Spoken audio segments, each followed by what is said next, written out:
What's up, everybody? Chad Cruz here from the Bulletproof Podcast and BulletproofAction.com, and I have 10 things that you didn't know about 1989's The Abyss.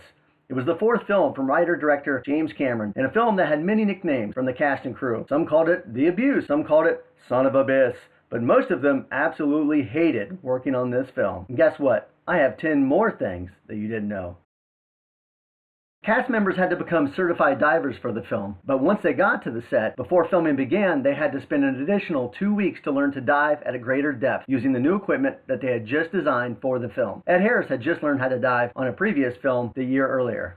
By the end of the film, each cast member had spent hundreds of hours underwater in their suit diving, but many of the cast members had never actually dove in the ocean.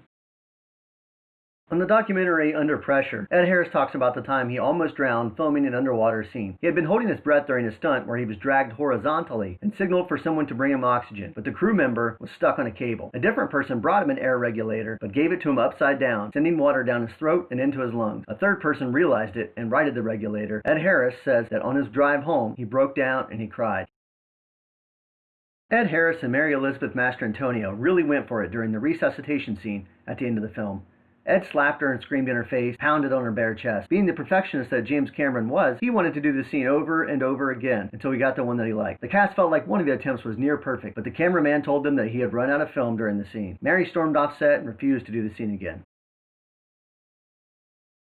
Real oxygenated fluorocarbon fluid was used for the rat fluid breathing scene. Dr. Johannes Kleistra and Dr. Peter Bennett of Duke University came up with the technique and were on set for filming. The only reason that the scene is cut away in the film is because they didn't want to show the rats shitting all over the place.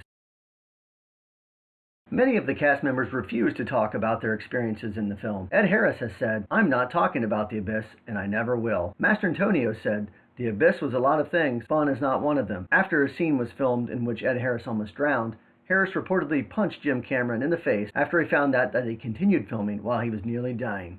What a dick. The crew would spend so much time underwater that they oftentimes had to undergo decompression before resurfacing. James Cameron would reportedly watch dailies through a glass window while decompressing and hanging upside down to relieve the stress from the weight of his helmet on his shoulders. Most of the filming took place in a half-completed underwater nuclear reactor facility in South Carolina. The film was supposed to start shooting in a massive tank, but it wasn't finished when expected. They instead had to begin shooting in a smaller tank. The pH levels weren't yet finalized, so they had to heavily chlorinate the water. Anyone who wasn't wearing a helmet underwater began to notice that their hair was turning green or white. Many of the crew also lost the hair from their arms and legs. They eventually would have to cover themselves in Vaseline to help prevent this. The scene in which Leo Burmester's character Catfish fires a submachine gun into the pool was done using real ammunition. A camera was placed underwater, and safety precautions were taken on set to ensure no one would be injured. The setting of the film was at the bottom of the ocean, so they couldn't have any light shining in from above. To ensure that they could still safely return to the surface in case of emergencies, they filled the tank with billions of black beads, which floated on the surface of the water and blocked out the sunlight. The alien water tentacle scene was the first to be filmed so that Industrial Light and Magic would have time to get it right before the end of production. The scene was written so that it could be removed from the movie if they couldn't get the look of it right. When it was finished, Cameron was very impressed and would later use a similar scene in Terminator 2 Judgment Day.